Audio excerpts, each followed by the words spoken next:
This Gamble. మీది total credit Arvind గారికి ఇవ్వాలండి. నాకు ఎందుకంటే గుర్తుంది స్టిల్. నాకు విజయ్ 5 ఆప్షన్లు ఇచ్చాడు. ఓకే. నేను అరవింద్ గారి ఫస్ట్ ఫోటో మీది పెట్టాను, ఎందుకంటే నేను అప్పటికి ఇన్స్టా పెద్ద ఎక్కువ ఫాలో అవ్వట్లేదు. పెట్టగానే ఈఎంఐ ఇంక హీరోయిన్ ఈఎంఐ వెళ్ళిపో నువ్వు అని చెప్పి నన్ను రూమ్ నుంచి పంపించేశారు. అవునా సార్? నాకు ఇప్పటికీ గుర్తుంది. నాకు ఇప్పుడు దాకా ఎవరు చెప్పలేదు సార్ ఇలాంటి అసలు కనెక్షన్. సెకండ్ ఫోటో కూడా ఆయన చూడలేదు. ఒకసారి కాళ్ళు లేపుతారా సార్ ఇక్కడ నుంచి ఒకసారి? థ్యాంక్ యూ సో ఆయన మచ్. సెకండ్ ఫోటో కూడా చూడలేదు. కాదు సార్ ఇంకా ఉన్నాయి ఆప్షన్లు అంటే, అబ్బాయి ఈ అమ్మాయి గురించి నాకు బాగా తెలుసు అయ్యా, నీకు పని అయిపోద్ది 100%, నీకు కదా నాకు తెలుసు కదా, వెళ్ళిపో అని చెప్పి సెకండ్ కూడా చూడలేదు ఆయన. సో 100% పెంట్ హౌస్ మీరు నాకు ఏం అవసరం లేదు, నా మనసులో మీకు పెంట్ హౌస్ ఉంది ఇప్పుడు. ఓకే.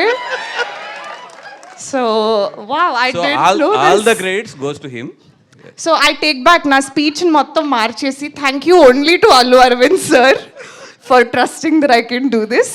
వీళ్ళందరూ ఫ్రాడ్స్ అనమాట సార్. ఇప్పుడు దాకా నేనే పెట్టాను అని అందరు చెప్పారు. ఇక్కడికి వచ్చినాక నిజం చెప్తున్నారు అందరూ. ఓ ఓకే, ఇంకా 20 రోజులు ఉంది స్కెడ్యూల్, నేను చూపిస్తాను అప్పుడు నా విశ్వరూపం. But thank you so much. ఇంకా మరి ఎక్కువ మాట్లాడిస్తున్నట్టున్నాను, తీసుకుంటారా? థ్యాంక్ యూ నిహారిక గారు, all the very best and welcome to Tollywood. And ఇప్పుడు మా డైరెక్టర్ విజయ్ గారిని మాట్లాడవలసిందిగా రిక్వెస్ట్ చేస్తూ ఉన్నాం.